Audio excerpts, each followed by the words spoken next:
got as far as deciding where you're going to have it, and I've made a little mark in the wall just there. So, at this stage, you can shut that machine off because I need to plug in the electric drill. Alright? Here we are, folks, in the living room of our house in Bicester, England. The 3rd of June, 1989. What we've done is I made a mark on the wall to show you where the clock is going to be positioned. And then using a pre-existing hole in the back of the case, I put a drill through the back of the clock through a pre-existing hole into the wall. Then there has been a plastic wall plug put into the hole in the wall, and a piece of wood has been placed between the back of the clock and the wall, which is in effect acting as a packing piece, and the retaining screw here, which has a washer under its head to spread the load so that when tightened up you don't perhaps crack this backboard. The piece of wood here is just acting as a spacing piece, compensating for the skirting board down here, so that the back of the case is parallel with the wall, which hopefully is vertical, and the screw passes through the back of the clock, through the spacing piece, and into the plug in the wall. And the purpose of all this is to hold the clock steady so that the case is not able to pick up the motion of the pendulum, which leads to more accurate running, and as I said earlier, prevents possibly an expensive disaster if the thing gets tipped over or if somebody knocks into it. So, for the next trick, we stick the movement in the case and start to hang on weights and so forth. Just simply to place the movement in the case without any weights or pendulum on it, so that it can easily be moved around inside the case, because the hood goes on next, and with the hood on you want the dial to line up as accurately as possible within the frame round here, because they'll look really awful if they're in crooked. These being fairly elderly things and handmade, as you can see, the dial isn't exactly square, and almost certainly this hood aperture isn't exactly square, so you will get slight discrepancies turning up. But nevertheless, I just want to get it as good as possible, so I think that needs to go very slightly to the right, and then so that's pushed back, and the movement's sitting as far forward in the case as possible. Well, I mean, it's the dial is not exactly square, and I dare say if you measured and put a tri-square on the inside of this frame, you'd find that it wasn't exactly square, and if you went through the entire case, you'd probably find that there isn't a single right angle on it. And this to an extent was the way it was made, but also it's the way that it will have aged. The wood will have over the years slightly distorted or whatever. So anyway, you've now got the thing sitting in the case to a satisfactory standard. And next up is to whip this off again, and you can hang on the pendulum and the weights. Now, the pendulum has on top of it a pendulum foil, which is actually quite delicate. It's a piece of spring steel. It can be put up with a bit of bending, but if you folded it sharply, it would snap. So when you've got this out of the clock, you do need to take care that this thing doesn't get bent sharply or pushed up against the ceiling or whatever, because with rough treatment it'll snap. Not the end of the world if it does break, because it is replaceable.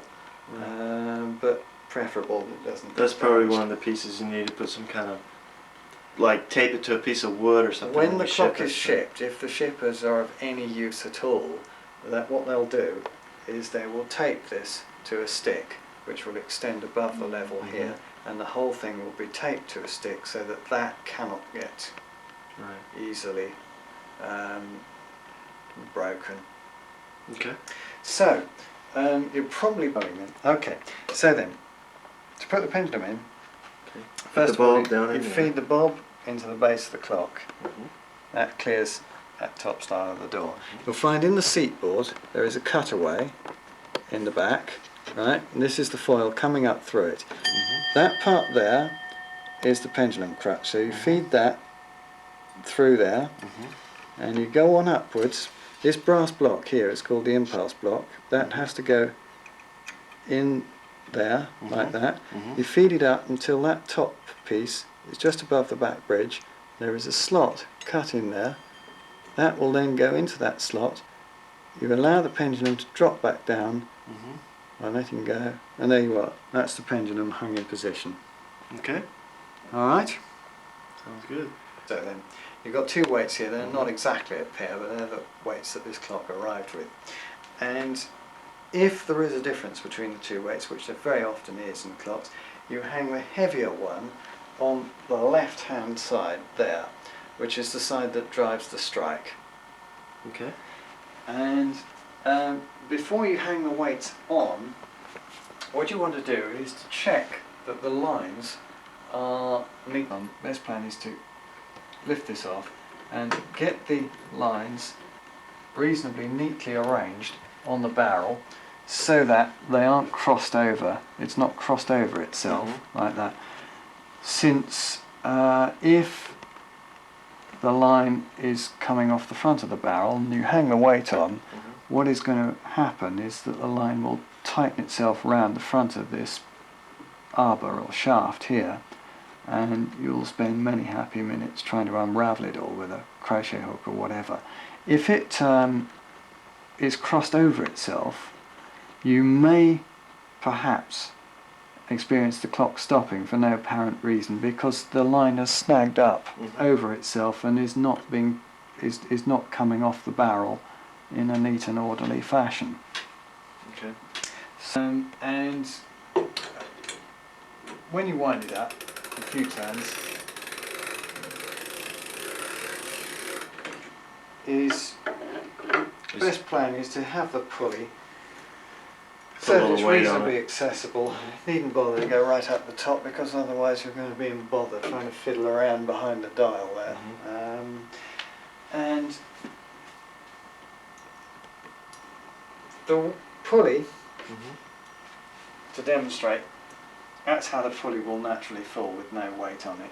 And so the idea is that you turn it the other way up so that it's running on the line like that.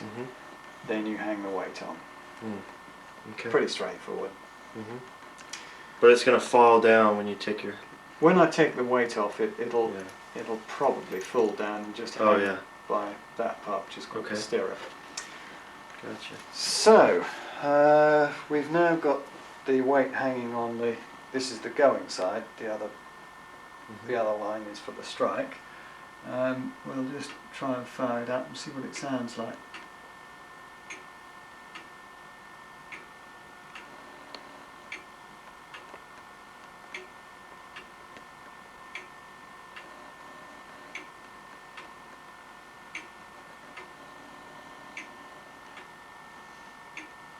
So how's it ticking? It's slightly out of beat. A little bit slow. No, it's not this. If you listen to the tick, it doesn't quite sound even. Not bad.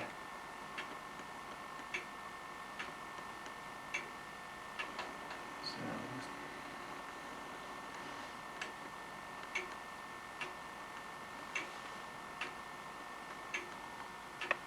there we are. What'd you do?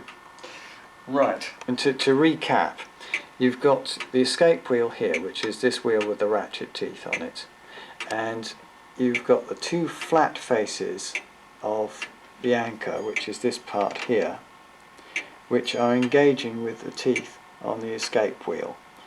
And the idea is that the two flat faces, which are called pallets, engage to an even depth on the escape wheel. If this isn't being achieved, the clock will be what's called out of beat, and its tick will sound as though it's limping.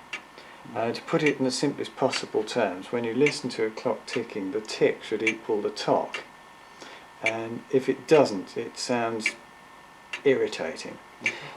To correct this, it's necessary to bend this wire here on the pendulum crutch very slightly, and if you bend it very slightly and the clock sounds even worse than it did before, then you know you've got it wrong. Which way were you bending it? Forwards?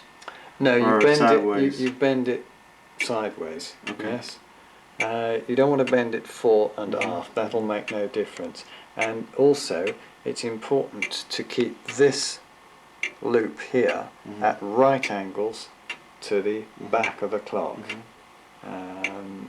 Otherwise, you may get irregular running. Okay. And also, when the thing is set up, you must remember not only to have it in beat so that the clock sounds even, but also to ensure that there is room for this brass block to go backwards and forwards in that loop. Okay. If it may happen, for example, that in the process of shipping this gets bent so it's too Mhm. close to the back plate of the movement, or it may even get bent out. And what would happen is if you hung the pendulum on, started the clock up, it might well be in beat and it might well sound fine, but what would happen is that after about 20 minutes or so, the clock would stop for no apparent reason. And then you need to check that you do have that play there, which is essential. Okay. Is to hang awake on the strike side. So I'm just winding it up a few turns to get the thing at a reasonably accessible height. Turn the pulley up the right way, and this weight has an extra hook on it. And there we are. And what we'll find now is that the thing will now strike.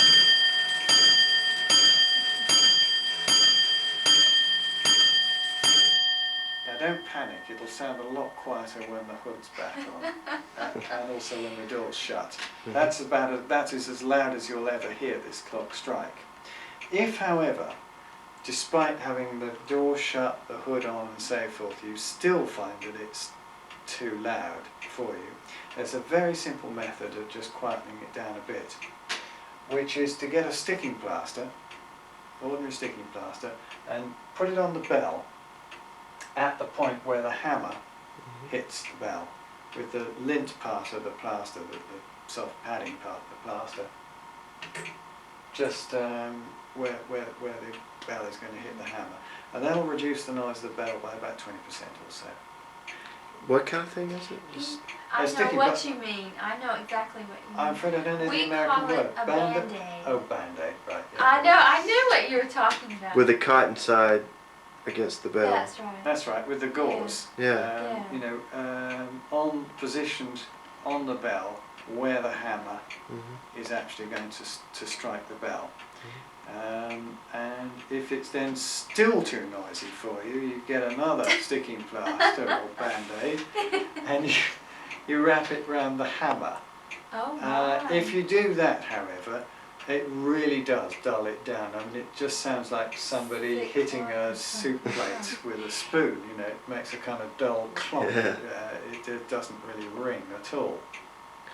So what if you didn't leave that weight on? Say you didn't wind up the striking part. If you didn't wind the striking side, the clock wouldn't strike.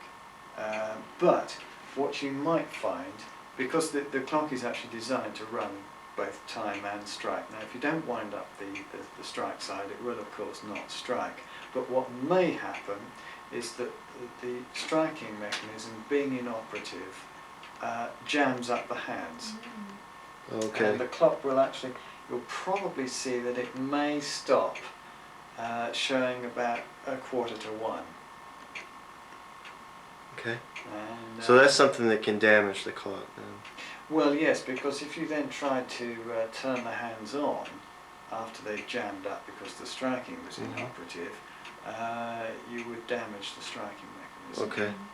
And I won't do that. so even having wound it up, then you'd find that it would get its sums wrong, not strike the right time for the hour hand. And you'd have various other problems. What's some other things that can damage the clock? Just what other things can damage the clock? It's not a good plan to wind it backwards. okay. Always clockwise. Always onwards, yeah. Okay. And whilst the striking on these clocks is governed by where the hour hand is pointing, it's nevertheless not a good plan to whiz it on without allowing the striking to catch up. Right.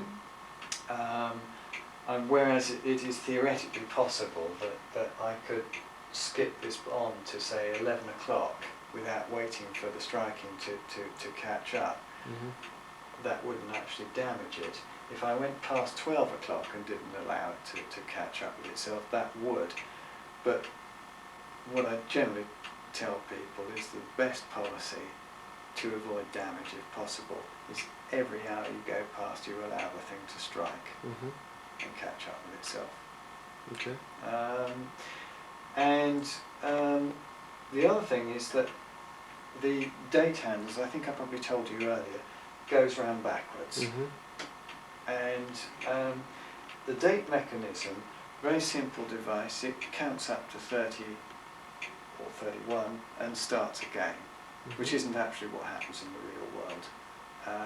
So you will find that this mechanism doesn't know about February, doesn't know about leap years, doesn't know about short months. And so if you have the clock running continuously, you're going to find that it's, from time to time, it's telling you the wrong date. Now it's comparatively simple to alter it. It's saying third at the moment, happens to be right. But if it did go wrong, as you can see, you just quite simply move that pointer around. However, every 12 hours, that pointer is in the process of being moved on by the clock. And so if you come to alter the date and you feel a resistance to that hand being turned, then best policy is not to force the issue. Go away and come back when the hour hand has moved on, and then you'll find that the hand is free to be corrected again. So at just one point, then it doesn't move for you. That's right. It's at approximately. Let me think. I think it's about something a bit eccentric on this, but it's around about 3 o'clock that it changes the Okay. date.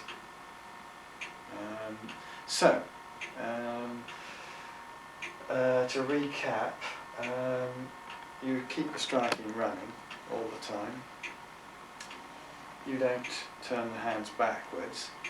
You allow the striking to catch up when you move the hands onwards. If you encounter a resistance to the date hand being corrected, you then try and force it round. And that's about it, really. Okay.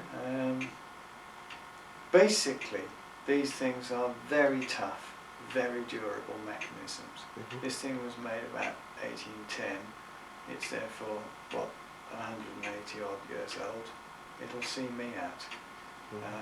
Here it is at 180 years old, still running fine, still usable for its original purpose. And these things are probably about the only machines that survive from that period that are still usable for their original purpose. That's what makes them really. Well, you can think of other Neat. things that date from that period: steam engines, pumps, washing machines.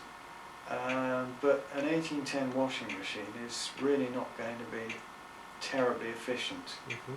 to use for its original purpose, and these are fine. Overall accuracy. These things don't have any system for compensating for varying temperatures. So what will happen, for example, is that in very hot weather, the pendulum will expand and actually become longer, which has the effect of slowing the clock down slightly. And the reverse applies in very cold weather.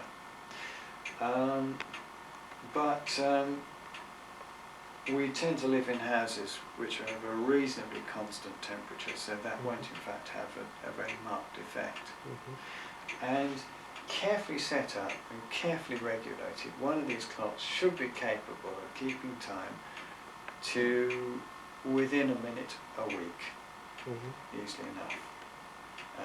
I have known one that showed off and kept time to about 10 seconds in 6 weeks, but that's exceptional. A minute a week is easily obtainable, given care and regulation. Which brings me on to the next thing, how to regulate the clock. I'll just wind it up a bit more to get the weights out of the way of the pendulum. I can't do that one because the hour hand's in the way. But pendulum is nominally a 1 second pendulum, and an elementary study of physics will tell you that the longer the pendulum, the greater its period. So, if the clock is running too fast, then the idea is to lengthen the pendulum, which will slow it down. And the pendulum bob, this brass weight, is sitting on what's called a rating screw below there. Now if the clock's running too fast, it's possible to wind this down, and the pendulum bob is capable of sliding up and down. So I'm going to put it back to where it was now. I did actually mark it with my thumb.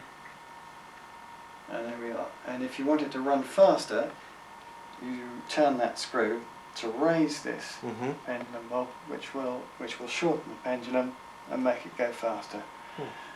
To give you an approximation, an 1/8 inch up or down will have an effect of about 3 or 4 minutes a day. So it's fairly sensitive. And what you can do is, once you're getting it pretty well perfect, you can experiment by turning the rating screw, say half a turn at a time, and given time and perseverance, you can get things to run really very accurately indeed, because you'll get to the ideal point where the only speed variation will be caused by variations in temperature in your house. Okay. Till this pulley hits the seat board. Beyond that, you can't go any further. When you're winding the clock up, as the weight approaches top, it's a good plan to open the door so you know where you are. Right. Well, you know where the weights are. And as the weights approach the top, it's a good idea to slow down a wee bit so that you don't get the effect of this pulley crashing into the bottom of the seat board, which could have two effects, one of which is to derail the pulley, which would be a bore, the other of which is that you could possibly snap the line, which would mean that the weight would then go into free fall, which, if the clock's on the first floor, will result in cracks in the ceiling below. And it's nominally an 8-day duration, which means that wound, say, on Sunday afternoon, this would probably run out of gas by Monday lunchtime. You have a bit of leeway. Mhm. You don't actually have to present yourself 8 days to the second to wind it up. And you have a bit of spare time, but it's measurable in perhaps a half a day. Okay. But you need to wind the strike all the way up? or- Yes, that as well. What Okay. I But it's at 9, coming up at 9. how goes the enemy? What time are we at It's now? 8:56 8:56. and 10 seconds. Well, we're going to have to live with it being about 10 seconds, 20 seconds slow. Okay. Tap tap. In a little while, you see, the hour hand will clear the, Right, then wind it up. then wind it up. Yeah. Okay, say you want to get it down at the exact second, so you just stop the Oh, clock. you can stop the clock Okay. and then restart it Okay. at the appropriate time. And to restart it, how far do you move the pendulum? Do you just... Well, right, there we are, that stopped it. Okay, why don't we put it on 8:57 and I'll give you... 8:57, well, 8:57 and 18 seconds, alright? Okay. We still got 20 seconds to go. Okay, well you tell me when you want to start off. Okay. I'll give you a 3-second countdown. Okay. Okay. Count on. 13, 14, 15, 16, 17, 18, hack. Okay. Off we go again. Alright. Alright, sounds good to me. And this clock switches are one of those really irritating faults that disappears when you try and look for it. It can sometimes happen that you get this hand rubbing on the inside of the glass, and then what happens is that the clock stops for no apparent reason. It's wound up, it's in beat, nobody's fiddled with it, and it just won't run. And when you open the glass to have a look to see what's going on and why won't it work, of course the fault disappears. And you start it up and it runs absolutely fine. You think, great, that's sorted it, wish they were all as easy as that. Shut the glass, you reintroduce the fault and it packs up 10 minutes later. So I'll tell you that. Okay. Because it's a stump which they can pull, which, as I say, when you try and look for it, it disappears. Okay. And all I've got to Still do is got 1 more minute. find the. Well, 1 that's minute, assuming that it's going to strike absolutely accurately. We hope it will, but some of these clocks do strike a wee bit before. Oh yeah, they the hour, strike a wee little bit before, a wee right? bit before, or a wee bit after. I can't recall offhand just how accurately this one does strike. I want to get the recording all the way up to the strike. Oh, is that Just for so? the, Right. I think it looks pretty good in Yeah, here. it does. I like it.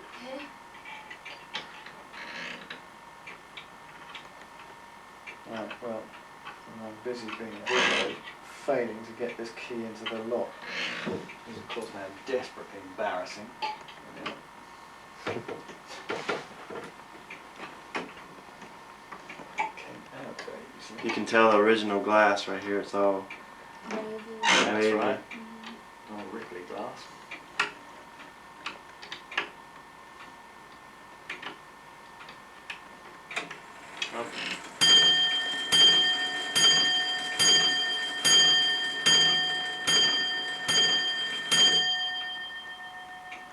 Probably satinwood banding round here and canted corners with boxwood inlay down the sides there.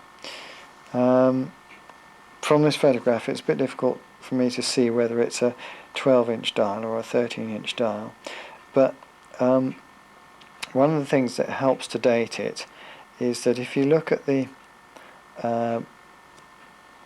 numbers on the dial, you've got Roman numerals, minutes marked with dots, and then outside minute markings all the way around. They go 65, 10 and so forth. If it were slightly later, it would go 60 asterisk asterisk 15 and so forth. The Aberdeen clock that's in my shop does that. The other thing is that these hands, which are diamond hands here, were very fashionable in the period, the turn of the 18th and 19th century. And being a fairly early painted dial too, the decorations are fairly restrained. They're just pink flowers and so forth. You'll find that painted dials evolved so that the minute marking started to disappear and had completely disappeared by about 1825-30. And the corner decorations became more and more pronounced and less subtle in their colours and decoration. And you'll find that, Victorian dials, very often some of them are more or less a scribble in terms of their decoration. So, say one more time, because I didn't have it on film, how you can tell it's from Oh, right. Scotland. About Yeah, the sure. swan neck and- Right. Well, now this is, as I say, East Coast Scottish. This clock comes from in and around Glasgow. I would say it was made in Glasgow, or certainly no more than 10 miles away, possibly Port Glasgow or somewhere like that, Ayrshire at any rate. And the reason that I say this, you've got this flat top here, which has a comparatively small pair of swan necks on it and a wooden finial there. And on quite a lot of these clocks, this is actually missing or has been sawn off. And immediately below that, you've got these dentils running below the moulding. The other thing which gives it away is this surface here is relatively far back in the case, and the two pillars either side of the dial here are actually on outriggers at the top. You can see that one very clearly on the left-hand one in this photograph. That style of hood, from there downwards, if I couldn't see anything other than that on this clock, I'd say it was Glaswegian, East Coast Scottish. That is so typical of the area. The other feature is these ovals here, which will be which will have cloth behind basically a wooden grill. It's a sound fret in effect, again, very typically for that area, the mahogany is quite a dark stained mahogany. It's a reddish brown, and a flat top to the door as well, canted corners. This clock is very, very typical of that style. I've had in the past, I don't know, And so this a is dozen probably or around so. 1810, just like this. I would clock say was. so, yes. I can't see a maker's name on it. It's quite possible that if you look very carefully at the dial, you may be able to discern a maker's name. It may well have Maybe been on the back of it. Maybe too. well, no, it'll probably have the firm that actually made the dial on the back, but the chances are that what has happened with this clock is that in the past the figures and the maker's name have been rubbed out, and somebody's put the numbers back in, but they haven't done the maker's name. Chances are that it will be signed either above the winding holes there, or at the bottom here, either side of 6 o'clock. And sometimes if you look at it in ideal lighting conditions, which is a sort of like an oblique light, you can sometimes just make out the maker's name. Also, if you have an ultraviolet light, you can sometimes make it out. She might have to do that. But if you can find out the maker's name, and you look him up, assuming that that's the right movement for the case, I could be pretty certain that if you looked him up, he'd be a Scotsman working Mhm. about 1800, 1810, Hmm. plus minus 5 How years. much do you think a clock like that would sell for over here now? Just, like if that was in your shop or something. Well, off the top of my head, clock like that is probably round about £2,000 now. Mm-hmm. Obviously dependent very much on overall condition. Oh yeah. Um, Let's say if it was. one of the things that Scottish clocks are prone to doing is that the bases crack. I was gonna say, do you have a picture of the base anywhere? I can't remember what it even looks like, but I'd have to yeah. look at some of our Yeah. old It's pictures. it's a favourite stunt of theirs, because very often you will find that, for example, this door, chances are that it's flame mahogany veneered onto solid mahogany, so that's Mhm. okay. The sides will be mahogany, so that's okay. And the top style and down here, chances are that will all be mahogany veneered onto mahogany, so Mhm. it's sort of all quite stable, and will put up well with central Mhm. heating or whatever. and that's what they. But Yeah. the bases, if you look at them, very often are mahogany veneered onto pine, and it is a favourite stunt of theirs to pop. She hadn't had any trouble with it. No. Well, that's lucky, because there are an awful lot of Scottish clocks around which have the bases have cracked or they've had to be repaired. Mhm. Okay.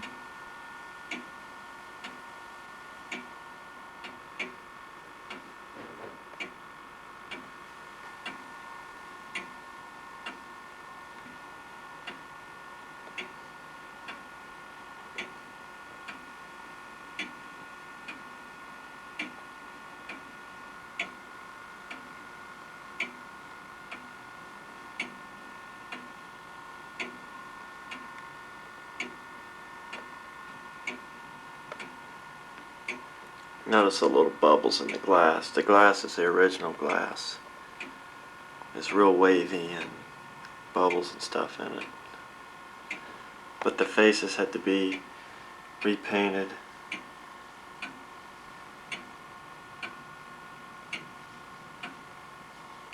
And the brass dials are lacquered so they won't tarnish and stuff. This here is solid oak. And you can tell, like the door is solid because you can look at the wood grain on this side and the same wood grain on the inside. They've had to put a new lock on it also, and new hinges because they were pretty well out of shape. So Mom, if you see any good tassels or anything that match our Turkish carpet here, some pinks, maybe a pink tassel or something. Lisa was saying if you could find one kind of like yours to hang on the clock, we'd appreciate it.